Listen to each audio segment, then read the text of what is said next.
Ya, baik. Tema kita bulan ini masih seputaran dengan spiritual warfare, ya, yaitu peperangan rohani. Nah, hari ini saya menyampaikan satu tema, yaitu bahwa tempat kudus, ya, baik itu tempat kudus itu secara komunitas orang-orang percaya, yaitu gereja, maupun tempat kudus yaitu berbicara tentang kita, yaitu tubuh Kristus, berbicara tentang pribadi-pribadi kita yang sudah ditebus oleh darah Yesus. Kita ini adalah sasaran daripada peperangan rohani. Amin, saudara. Karena itu kita harus mengerti ini. Karena ketika kita mengerti, maka saya yakin kita tidak akan menjadi orang-orang Kristen yang kalah.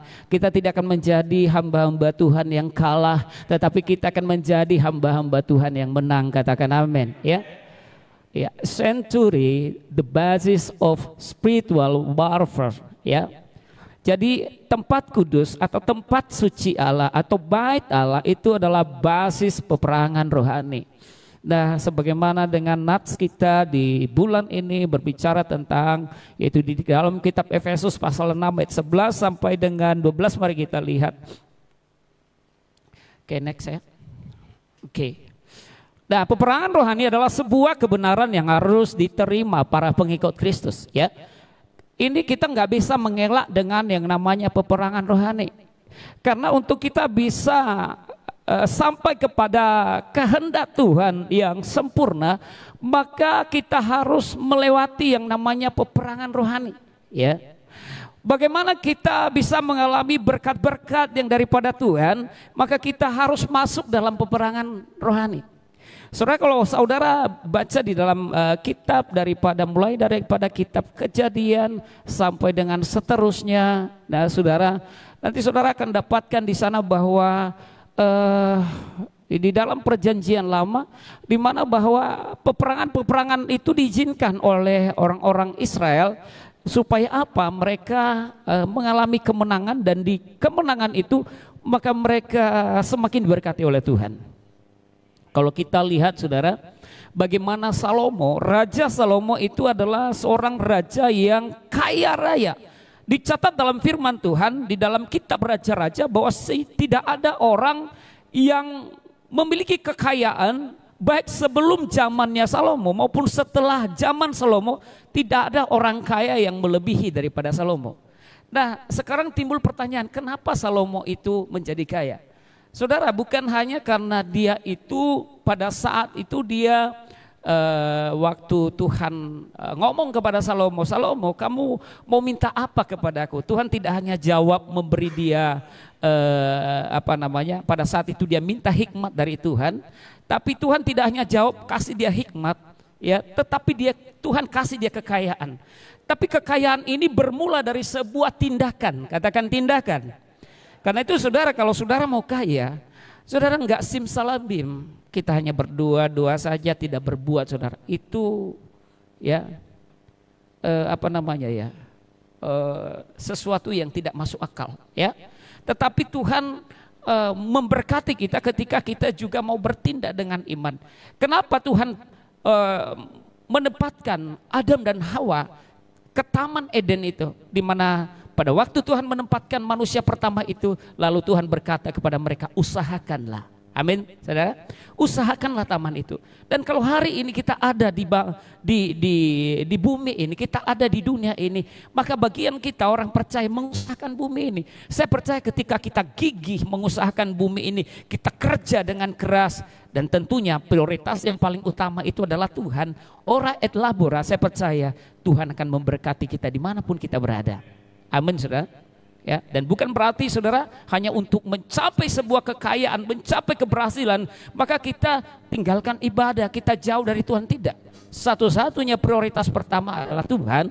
Kemudian mari bertekun dalam ibadah. Amin, saudara. Ya. Nah, saudara kasih Tuhan, Kita harus melewati, saya kembali kepada Salomo tadi. Salomo itu maka dia adalah raja yang kaya. Kenapa pada saat itu? Karena di zaman Raja Salomo dia adalah raja ketiga daripada Israel. Yang pertama, raja pertama kita kenal yaitu Saul. Dan raja yang kedua ayahnya yaitu bernama Daud.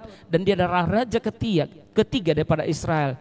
Dan pada zamannya Tuhan mengaruniakan keamanan, kedamaian di negeri daripada kerajaan Salomo. Dia hanya menikmati. Kenapa? Pada zaman ayahnya yaitu Daud. Daud itu kerjanya apa? Perang terus. Perang terus merebut bangsa-bangsa. Dan pada saat itu saudara, tidak ada yang pernah mengalahkan daripada Daud. Selalu dia tampil, setiap kali Daud pergi perang pasti kemenangan di pihak Daud. Saudara, apa yang terjadi?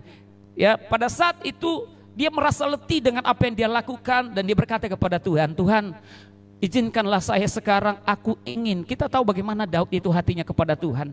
Aku mau membangun rumah bagimu, rumah yang kudus, tempat aku bangsa ini menyembah kepadamu. Tapi Tuhan tidak mengizinkan dia pada saat itu. Nanti kalau saudara baca kitab Tawari, raja-raja, Tuhan tidak izinkan dia. Kenapa? Tuhan bilang kepadanya, tanganmu berlumuran darah. Tuhan tidak izinkan Daud, tetapi kepada anakmu, kepada keturunanmu, aku akan izinkan dia membangun rumah bagiku. Terus apa terjadi? Dah, setelah itu Daud maka digantikan oleh anaknya Salomo. Maka Salomo itu adalah raja yang mengalami kejayaan pada zamannya. Raja-raja dari tempat-tempat lain membawa upeti, membawa kekayaannya kepadanya. Kenapa? Karena dia raja yang menang. Dia menaklukkan semua raja di dunia pada saat itu. Jadi setiap bangsa-bangsa membawa kekayaan, membawa upeti kepada Salomo. Dia menjadi raja yang kaya. Amin, saudara.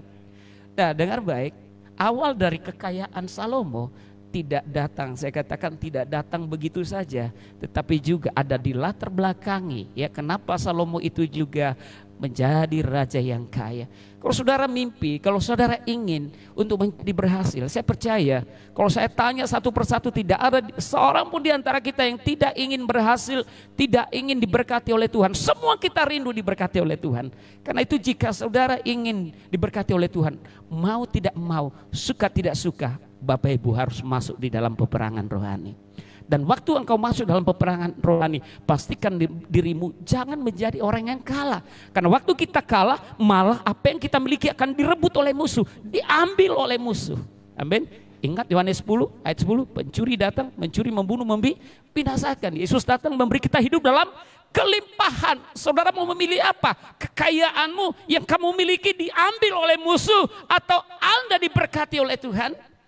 Mari milih, tetapkan dirimu menjadi orang-orang yang berhasil, menjadi orang-orang yang kaya. Tetapi bagaimana kita menjadi kaya? Kaya tanda kutip adalah kaya di dalam Tuhan. Amin, saudara. Nah, tentunya kita harus siap untuk masuk dalam peperangan rohani. Ya. Nah, cara kita masuk dalam peperangan rohani, maka Tuhan itu berikan kita perlengkapan senjata Allah. Ya, supaya kamu dapat bertahan melawan tipu muslihat iblis. Karena perjuangan kita bukan melawan darah dan daging, tetapi melawan pemerintah-pemerintah, melawan penguasa-penguasa, melawan penghulu-penghulu dunia yang gelap ini, melawan roh-roh jahat di udara. Bukan melawan pemerintah yang ada di bumi ini, Bapak Ibu, jangan salah. Firman Tuhan berkata melawan pemerintah, berarti kita harus melawan pemerintah yang ada sekarang. Pemerintah yang ada di sekeliling kita, tidak seperti itu. Bukan pemerintah yang ada di bumi ini, tapi pemerintah. Saudara, setan, iblis itu dia punya kerajaan juga, ya. Dia punya kedudukan juga, sama seperti kedudukan yang ada di dunia ini. Raja, wakil rajanya, ya. Nah, kemudian ada gubernurnya, ada tingkatan-tingkatan. Jadi inilah mereka yang dituliskan sedikit di dalam kitab Efesus ini, di mana dikatakan bahwa ada penguasa, ada penghulu dunia yang gelap, dan ada roh-roh jahat di udara. Nah, ini lawan kita. Namun saudara, sebagaimana ketika kita meninggalkan kehidupan kita yang lama dan kita memberi diri kita untuk percaya sungguh-sungguh kepada Tuhan, maka dengar baik bahwa saudara adalah orang-orang lebih daripada pemenang. Amin. Karena firman Tuhan dikatakan di dalam kitab Yakobus pasal 4 dikatakan, tunduk kepada Allah, lawan iblis, dia lari daripadamu. Amin. Jadi jangan ada lagi jemaat Rehobot, ya. Ketika berhadapan dengan orang yang kerasukan setan, langsung dia yang lari. Bukan setan yang keluar, tapi dianya yang keluar. Amin. Dia tengking-tengking setan, kau keluar dalam nama Yesus. Setan yang nggak keluar-keluar, akhirnya dia yang keluar. Amin, saudara. Ya, pastikan engkau tunduk kepada Allah, lawan iblis, dia akan lari daripadamu. Amin. Kuncinya adalah kita memiliki firman Allah, tunduk kita kepada firman, hidup kita dipenuhi oleh firman, hidup kita melakukan firman, maka kemenangan di pihakmu. Saudara, di dalam kitab Lukas 4 pada saat itu Yesus juga dibawa ke padang gurun. Dan pada saat itu dia diuji, dia masuk dalam peperangan rohani. Iblis berkata kepadanya, hei jika engkau anak Allah, jadikanlah batu itu menjadi roti. Bisa nggak dilakukan Tuhan Yesus? Sangat-sangat gampang sekali. Gak perlu pakai tenaga, gak perlu pakai yang lain. Tinggal kedipkan mata saja, batu di sekeliling itu jadi roti, saudara. Tapi ingat, yang memberi perintah adalah iblis. Dia tidak mau tunduk kepada perintah iblis. Dia hanya mau tunduk kepada perintah Allah. Amin, saudara. Hari ini kita juga sebagai anak-anak Tuhan, jangan ikuti perintah iblis. Jangan tunduk kepada perintah daripada iblis.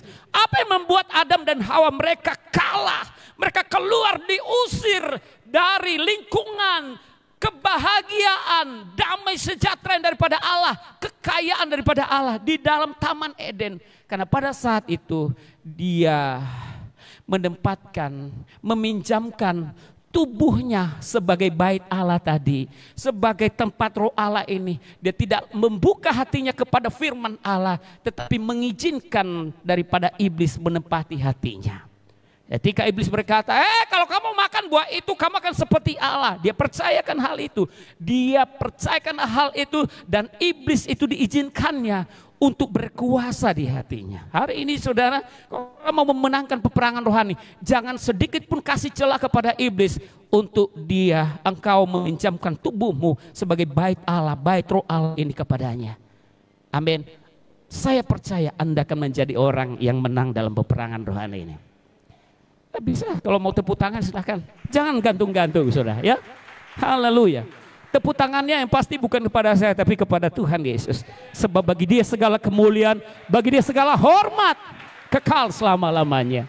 Oke, lanjut ya. Nah, saudara, gereja harus masuk dalam peperangan rohani. Tadi saya udah awali ya. Nah, terus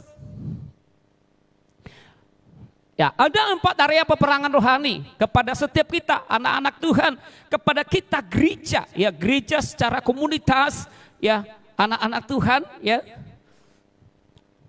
tubuh Kristus, dan kemudian kita gereja secara rohani, yaitu diri kita sendiri di hadapan Allah. Nah, ada hal yang membuat kita ini terkadang kalah, ya. Tadi saya katakan kalau di dalam firman Tuhan, ketika kita dipenuhi firman Allah, maka kita akan mengalami kemenangan-kemenangan di dalam peperangan rohani. Tetapi di sini ada trik-trik yang dipakai oleh iblis. Saudara tahu bahwa iblis itu licik? Katakan amin. Iblis itu licik, ya. Dia sangat licik. Bayangkan, dia cari celah. Lihat saja percakapannya dengan Hawa itu, ya. Bukankah Allahmu berkata semua buah pohon di taman ini bisa kamu makan buahnya? Kan gitu. Dia pancing dulu, ya, sebuah pertanyaan yang menjebak, beda tipis saja.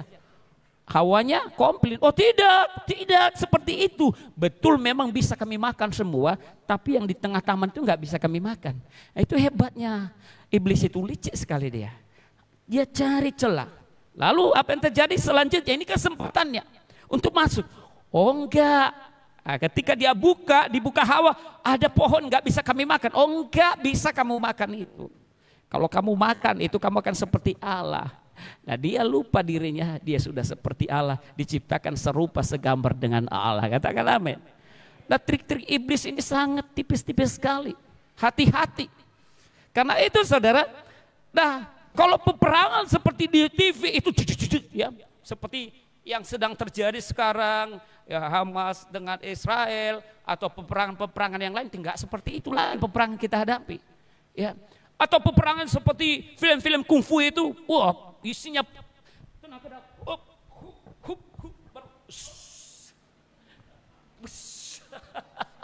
Nggak seperti itu ya Bapak Ibu. Amin. Tepuk tangan dulu. Nggak seperti itu. Iblis licik.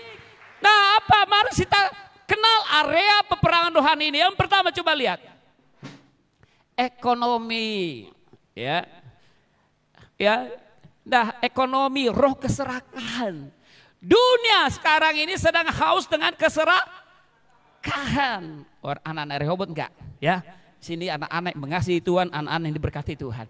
Tapi orang-orang yang di luar, saudara, segala sesuatu dihalalkan demi dapat keuntungan, demi dapat uang, demi menerima kekayaan, semuanya. Ya, diprioritaskan segala sesuatunya untuk dirinya sendiri tanpa mempedulikan yang lain.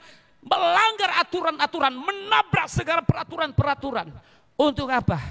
Diri sendiri. Bukan saja peraturan-peraturan dunia, bahkan aturan-aturan surgawi pun ditabrak semua.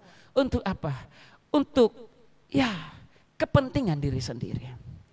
Kalau kita lihat dalam 2 Timotius bahwa di hari-hari terakhir, di hari-hari terakhir akhir zaman, roh daripada keserakahan, egosentris itu mendominasi di dunia ini. Manusia lebih mencintai diri sendiri, serakah. Tidak mau peduli ibadah, tidak mau peduli dengan yang lain. Amin saudara. Nah ini dunia. Karena itu saudara kita harus berbeda dengan dunia. Dan ini cara tipu muslihat iblis hari-hari ini. Untuk mengalahkan orang-orang percaya. Ini adalah amunisi yang dia pakai saudara. Amin. Ini amunisi yang dia pakai. Ketika kesulitan-kesulitan kita hadapi, lalu kita mulai tempuh dengan cara-cara yang bertentangan dengan Tuhan. Cara-cara yang cepat untuk kita dapatkan. Cara-cara yang akan membawa kita di dalam dosa. Ada korupsi, ada kolusi, ada nepotisme. Dunia hari-hari ini saudara, aduh membingungkan sekali. Ya, membingungkan. Saya bingung kalau buka YouTube berita yang terjadi ini. Akhirnya udah saya lewatkan aja, tutup saja. Itu saja. Bingung kita yang mana benar, yang mana yang benar, yang mana yang benar. Semua kepentingan pribadi. Amin saudara. Ya, oke. Nah, karena itu kita harus hati-hati saudara. Hati-hati. Ya, saudara. Beberapa waktu yang lalu walaupun kita hidup dalam kepaspasan, tapi jangan sampai seorang kaya yang diberatkan oleh Tuhan Yesus kepada murid-muridnya, dia mengumpulkan semua harta, dia berkata, dia melihat hartanya begitu betul, lalu dia berkata begini, di dalam Lukas pasal 12 dia berkata begini, hartaku, bagaimana caraku ya untuk menyimpan semua hartaku ini. Lalu dia berpikir, kalau begitu aku bangun lumbung yang jauh lebih besar. Aku tampung semua hartaku di sana. Lalu kemudian aku akan duduk, makan dan minum, tidur dan bersenang-senang.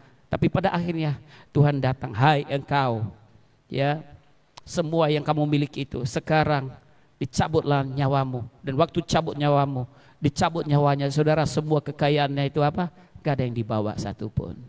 Amin saudara. Amin. Ya, dunia sedang haus dengan tawaran-tawarannya, ya, dan ini dipakai dijembatani oleh iblis. Cara-cara ini yang akan membuat banyak orang-orang percaya untuk jatuh dan kalah dalam peperangan.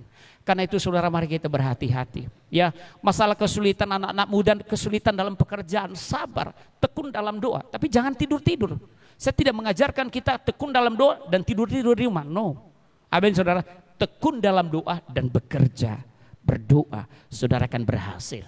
Minta hikmat dari Tuhan, minta berdoa, Tuhan apa yang bisa aku lakukan? Aku punya otak yang sehat, aku punya tangan yang masih utuh, punya kaki yang masih sempurna. Aku lihat orang gak punya kaki saja, gak punya tangan saja berhasil menjadi orang-orang besar. Aku lengkap Tuhan, aku anakmu, apa yang aku bisa lakukan? Coba berdoa, jangan sekali-sekali, sering-sering berdoa seperti itu. Tuhan berikan saya inovatif, kreatif, otak saya Tuhan berkati, jamah otakmu. Apa yang harus kubuat, apa yang harus kulakukan, sesuatu yang novelty, sesuatu yang menciptakan sesuatu hal ya, yang akan membawa sebuah keuntungan kepada kita dan bukan membawa kepada keserakahan. Amin saudara. Oke, next. Nah berikut, saudara, politik. Ya, peperangan rohani. Nah ini, saudara, peperangan yang di mana-mana sekarang, Rusia, Ukraina, saudara, Israel dan Hamas tidak lepas dari sini. Semua itu politik. Amin. Semua kepentingan, saudara. Semua kepentingan. Kepentingan hari ini politik, kawan bisa jadi lawan, lawan bisa jadi kawan. Amin, saudara. Hati-hati, 2024 sudah dekat, tinggal 2 bulan lagi kurang lebih, nggak sampai, saudara, pesta demokrasi, saudara. Hari-hari ini banyak sekali orang-orang baik, betul? Iya, orang-orang baik telepon, Mang bisa kita ketemu di sini. Saya bilang, oh saya lihat, ini, saya lagi ada kerjaan, lagi sibuk. Saya daripada terikat dengan suatu hal, ya. Yang lucunya pendeta pun begitu. Mang ada, yuk kita ngopi-ngopi ya Mang. Ya, ini nih, saya tanya, dengan siapa? Dengan, sorry. Saya bilang sorry. Amin. Jangan sampai kita terjebak politik, saudara. Amin. Ya. Amin, saudara. Biarlah hati nurani kita saja. Amin, saudara. Berdoa, minta petunjuk daripada Tuhan. Amin. Ya, saudara. Jangan terlena dengan rayuan gombalnya. Duduk dia nanti, saudara. Di telepon nggak bisa. Waktu belum duduk dia, 10 nomor handphone dikasihnya sama kita. Tapi waktu nanti dia duduk, 10 diganti semua, saudara. Nggak, kalau ada pun yang aktif diangkat pun enggak. Amin, saudara. Iya. Saya dulu waktu pertama Rehobot pertama itu saya coba gabung-gabung sama hamba-hamba Tuhan yang lain. Komunitas-komunitas gereja kami tampil dulu. Wah, orang yang kami apa dulu menang, saudara. Ya, hamba dulu kami ada komunitas pendeta situ. Waduh, kemana ada pesta, apa namanya, pesta marga itu apa bahasa Batak ya? Bukan, itu bahasa Indonesianya ulang tahun, bona tahun. Biasanya kan kalau udah dekat-dekat pesta politik banyak bona tahun, ya benar enggak? Ya, betul ya. Di situ, masuk nanti kami, tim ini menortor, yang menortor kami apalah kasih 50.000, astaga. Kulihat mereka kasih, nggak mungkin gak aku kasih juga. Tiba saatnya, 1 sak semen pun nggak sampai. 1 sak semen pun, Rehobot pertama dulu, 1 sak semen pun dah. Ya orang yang gak kenal lagi, saudara. Ya itu pengalaman. Saya udah mau yang di atas, mau di tengah, mau di bawah semua. Jangan percaya rayuan gombal. Amin, saudara. Ya, haleluya. Dunia hari-hari ini, ya kita berdoa saja Tuhan angkat orang-orang yang takut Tuhan. Amin, saudara. Kita berdoa. Ya berdoa. Walaupun Bapak Wawan Tapanuli Selatan. Ya kita berdoa bagi Bapak Wawan. Ya, haleluya. Itu lain konteks. Itu kita saja. Ya, jangan kita bawa di sini. Haleluya. Ya, hati-hati politik, identitas politik semua dimainkan hari ini. Kawan jadi lawan, lawan jadi kawan. Hari ini kamu ngopi dengan dia, besok udah nggak bisa lagi. Semua masing-masing sepak. Yang penting dia bisa naik. Menghalang dia, amin, saudara. Tahu pemain bola, apa namanya, di sliding ya. Biar jatuh dia. Itu dia. Amin, saudara. Ini hati-hati. Ya ini tipu muslihat iblis. Ya, sebab di mana ada iri hati dan mementingkan diri sendiri, di situ ada kekacauan dan segala macam perbuatan jahat. Mungkin di luar, mungkin hari ini kita nggak ada yang mencalek, nggak ada partai yang kita bawa di sini. Tapi dengar baik, saudara.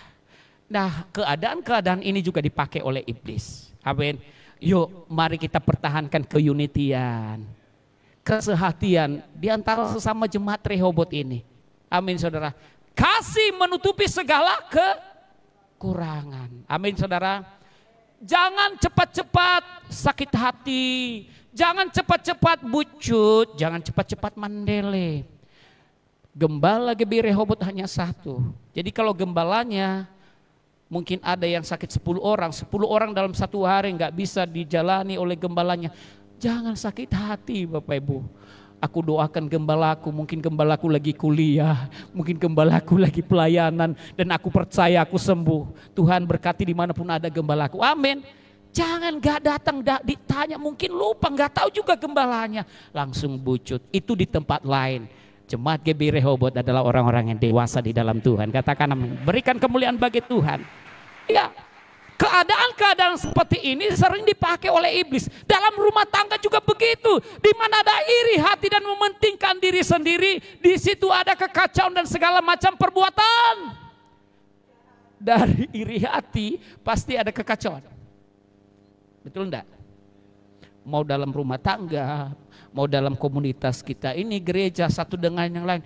Oh, kenapa dia itu ya? Kenapa jabatannya ini? Kenapa ini ya? Kenapa dia ini. Ya, puji Tuhan sampai hari ini belum ada yang seperti itu. Namun mari hati-hati kita, karena ini adalah trik iblis. Amin. Di dalam rumah tangga juga. Amin, saudara. Yuk, kasih menutupi segala hal. Amin. Apa kekurangan istri ditutupi oleh suami? Apa kekurangan suami ditutupi oleh istri? Dari anatomi tubuh saja kita sudah berbeda. Laki-laki, namanya laki-laki, dari nama saja sudah berbeda. Wanita sudah berbeda. Tubuhnya saja berbeda, rambutnya juga berbeda, wajahnya juga berbeda. Pakai bedak, laki-laki enggak. Pakai lipstik, laki-laki enggak. Dari situ saja sudah berbeda. Jadi suami jangan paksa istrimu seperti dirimu, dan istri jangan paksa juga istrimu seperti dirimu. Masing-masing kita pakai peran kita. Dan dalam peran-peran kita yang sangat berbeda itu, kekurangan-kekurangan kita yang ada itu akan disempurnakan dalam kasih Kristus. Katakan amin. Lanjut. Ya, pendidikan. Ya, paradigma, pola pikir, benteng juga pertahanan iblis. Karena itu saudara, pendidikan yang kita miliki, mungkin kita punya ya pendidikan yang mungkin agak lebih tinggi dari yang lain, biarlah itu juga membawa kita untuk semakin apa? Rendah hati. Dan pendidikan itu akan membawa kita semakin berhikmat. Bukan berarti enggak penting juga kita sekolah, enggak. Karena saudara, ya, sebuah penelitian bahwa yang membuat juga otak ini bisa aktif, membuat otak ini bisa bekerja itu ketika dilatih, ya, dilatih dia ibarat mesin, saudara, dipanaskan terus maka mesin itu akan semakin bagus dia. Tapi kalau ada mesin gak pernah dipanasin, gak pernah dipakai, saudara, lama-lama dia akan gak bisa dipakai lagi, bisa rusak. Walaupun tadinya kita beli bagus dari toko, tapi kalau gak pernah dia panaskan, gak pernah dia dipakai, saudara, gak baik juga. Amin, saudara. Karena itu saudara, mari ya, apa yang sudah kita terima biarlah semakin membawa kita dalam sebuah paradigma yang baik, pandangan-pandangan yang baik, pola pikir yang benar di dalam Kristus Yesus. Mari kita, pikiran Kristus itu yang senantiasa ada memenuhi pikiran kita. Amin, saudara. Ya. Nah, tipu muslihat iblis itu sangat-sangat rawan dan dia sangat-sangat ada di dalam ini pikiran. Di dalam 2 Korintus 10 ayat 5 dikatakan, kami mematahkan setiap siasat orang dan merubuhkan setiap kubu yang dibangun oleh keangkuhan manusia untuk menentang pengenalan akan Allah. Kami menawan segala pikiran dan menaklukkannya kepada Kristus. Amin, saudara. Orang hari-hari ini sulit menerima Injil. Orang hari-hari ini sulit untuk berubah. Orang-orang hari-hari ini sulit untuk melakukan yang benar. Kenapa? Karena dia, paradigmanya sudah dikuasai oleh iblis. Amin, saudara.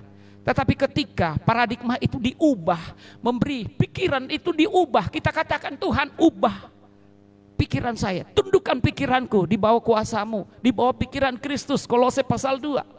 Maka saya yakin setiap hari pikiran kita akan diisi oleh pikiran daripada Tuhan. Katakan amin, saudara. Amin. Nah, di dalam pikiran ini, saudara, disinilah semua dierami berbagai macam dosa. Kalau kita tidak bisa menjaga pikiran kita, ya, di dalam pikiran ini, kalau kita tidak bisa jaga pikiran ini, maka disinilah bersarang semua dosa. Amin. Saudara perhatikan, Daud seorang yang sangat intim dengan Tuhan, punya kedekatan dengan Tuhan. Tapi perhatikan, pada saat dia melihat Batseba, lagi mandi, saudara. Naik dia di atas apa? Soto rumah. Dia lihat, pes, dari mata turun ke hati. Dari hati menjalar semua ibarat virus. Cepat, virus corona langsung dia panggil Betseba dan dia jatuh ke dalam dosa perzinahan. Amin, saudara. Kenapa? Karena dia tidak menjaga pikirannya, saudara. Amin. Ya, pada saat dia begitu dekat dengan Tuhan. Jangan katakan aku sudah bisa berbahasa roh. Setan sisi depan ini sudah banyak aku patahkan. Sudah patah-patah kaki mereka semua. Amin. Sudah banyak yang kuusir, udah ribuan setan kuusir di padang perempuan ini. Sekali aku berbahasa roh berlarian semua. Hati-hati, saudara. Amin. Kalau kita nggak jaga pikiran hati kita, saudara, jangan katakan Anda sudah menjadi hamba Tuhan yang hebat. Amin. Karena itu ayo, yang pertama mengatasi pikiran ini. Nah ini satu masalah yang paling tinggi. Saya buka satu data, lebih 500.000, hampir 600.000 kalau ada data hari ini ya. Data saya lihat di Google itu data perceraian itu di Indonesia 2022 terakhir, belum ada 2023. Itu hampir ya sudah hampir lah, saya rasa 600.000 orang bercerai. Dan saudara, orang bercerai karena apa? Karena bertengkar. Ya, bertengkar karena masalah apa? Indikator pertama itu ekonomi, masalah keuangan tadi yang pertama. Dan kemudian masalah cemburu dan cemburu. Amin, saudara. Karena itu mari harmonisasi dalam rumah tangga mulai kita bangun. Istri harus peka kepada suami, cinta kepada suami, tunduk kepada suami walaupun seperti apa suami. Dan suami juga harus mengasihi istri walaupun seperti apa istri. Walaupun sudah di mata kita berubah dia seperti kuntilanak. Kalau waktu dia masih gadis cantiknya luar biasa, aduhai. Tapi waktu dia sudah karena saking cerewetnya hampir sama dengan kuntilanak, tetap ampuni dia. Pasti nanti dia berubah, tidak lagi menjadi kuntilanak, akan menjadi tetap wanita yang cantik di hati saudara. Amin. Mari terima kekurangan satu dengan yang lain. Amin. Saya percaya ketika kita mulai dari rumah tangga, saudara, kita akan lepas dari tantangan-tantangan seperti ini, dari pengaruh-pengaruh seperti ini. Amin, saudara. Mari perkuat, jangan kaku menjadi suami istri. Amin, katakan amin. Rehobot jangan kaku, datang gereja ayo, samping suami, samping istri, pulang pegang tangan pelukan, tidak ada masalah. Tepuk tangan. Bapak Mikael, gimana? Ya, saya nggak tahu ya. Kemarin saya udah sampaikan nggak? Ada satu penelitian dari Universitas Amerika Serikat, ya. Ada satu buku yang ditulis oleh saya lupa namanya. Lalu itu adalah judulnya adalah The Gift of the Touch, ya. The Magic of the touch. Saudara tahu ada kuasa dalam sentuhan. Halo?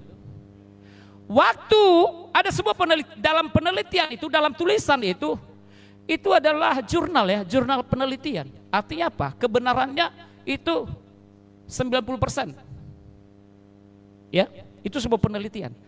Jadi saudara, dalam jamahan itu 8-9 kali saudara jamah seseorang, elus-elus kepalanya atau punggungnya, atau salaman dengan dia, hemoglobin hanya akan. Jadi ibu-ibu harus peka. Kalau suaminya lagi darah tinggi, lagi panas hati, jangan dilawan juga, peluk saja. Curhat peluk, gak ada aminnya. Ibu-ibu jangan keraskan hatimu. Kalau mau keluargamu diberkati Tuhan, dipulihkan. Iya. 8-9 kali sentuhan saudara, itu HB-nya turun. Kalau lagi darah tinggi langsung turun. Peluk saja suamimu, selesai. Benar enggak? Praktekkan nanti saudara. Ya. Kalau ada suamimu lagi marah, peluk saja. Lagi berontak pura-pura itu, pura-pura peluk saja. Makin berontak dia, udah pura-pura berontak itu, ya peluk saja, lama-lama loyo di tanganmu. Tepuk tangan dulu. Haleluya. Inang bau Gabriel ada di sini enggak? Mana? Oh ya, puji Tuhan. Semangat laiku soalnya. Haleluya. Tepuk tangan lagi. Iya, jangan dilawan. Jangan. Amin, saudara. Saya sudah bagi triknya hari ini ya. Coba praktekkan. Amin. Sama anak-anak juga belai-belai dia. Amin. Berangkat sekolah peluk dia. Ya, peluk dia. Itu pengaruh. Amin. Oke. Waktuku. Oke. Terakhir. Gereja penguasa Persia menahan jawaban doa. Ada waktu kita berdoa, kita dalam peperangan rohani. Ada, kalau kita baca Daniel, waktu Daniel itu dia sedang berdoa dan berpuasa di tepi sungai Tigris. Lalu Tuhan berkata kepada Gabriel, Gabriel jawab doa daripada Daniel yang sedang berpuasa di tepi sungai Tigris. Tapi tiba-tiba waktu Gabriel itu terbang, maka penguasa Persia menyerang dia, menahan daripada Gabriel. Karena sibuk dengan ya menahan serangan daripada penguasa Persia itu, maka Gabriel berteriak, Tuhanku, masih gantung pesan yang akan disampaikan, berkat yang akan diberikan kepada Daniel. Bagaimana ini? Lalu Tuhan berbicara, oke, tidak apa-apa. Mikhael turun, selesaikan. Mikhael turun, dia patahkan itu. Siapa? Waktu Mikhael datang, dia berkata kepada Gabriel, Gabriel, lanjutkan pesan Tuhan, antarkan kepada Daniel. Lalu Gabriel berhadapan dengan penguasa Persia itu, yaitu iblis. Dan apa yang terjadi? Dikalahkan, saudara. Dan Gabriel itu bertemu dengan Daniel dan menyampaikan berkat pesan yang dari surga kepada Daniel. Saudara, waktu kita berdoa hati-hati. Amin. Karena itu jangan jadikan doa itu seperti kerutinitasan. Saudara baru berbuat dosa, langsung saudara berdoa, dalam nama Yesus kupatahkan ini, kupatahkan itu, kupatahkan itu. Bagaimana saudara patahkan? Iblisnya ketawa. Mau patahkan saya sama, sarupa sama kita. Lebih parah lagi kau daripada aku. Aku iblis, tapi kau lebih iblis dari aku. Amin, saudara. Hati-hati, saudara. Sebelum kita tengking-tengking, kita orang karismatik ini, Pentakostal ini kan, tengking sana, tengking sini. Dalam nama Yesus, sikara bara. Kan gitu ya, karena itu bahasa roh kan. Hati-hati. Amin. Kuduskan dirimu, berdamai dulu, minta ampun sama Tuhan. Kalau hatimu lagi panas kepada seseorang, bereskanlah hatimu dulu. Berdoa minta ampun. Tuhan, ampuni aku. Walaupun aku yang terluka, walaupun hatiku yang tersakiti, Tuhan, ampuni aku dan ku ampuni dia. Bisa katakan amin? Iya, pasti doamu akan tembus. Kalau enggak, jangan coba-coba. Setan itu lebih tua dari dunia ini, saudara. Amin, ya? Amin. Tetapi ketika hidup kita tunduk kepada firman, Anda akan menang. Katakan menang. Katakan menang. Mari kita bangkit berdiri. Haleluya, haleluya. Kita lakukan dulu lebih dari pemenang.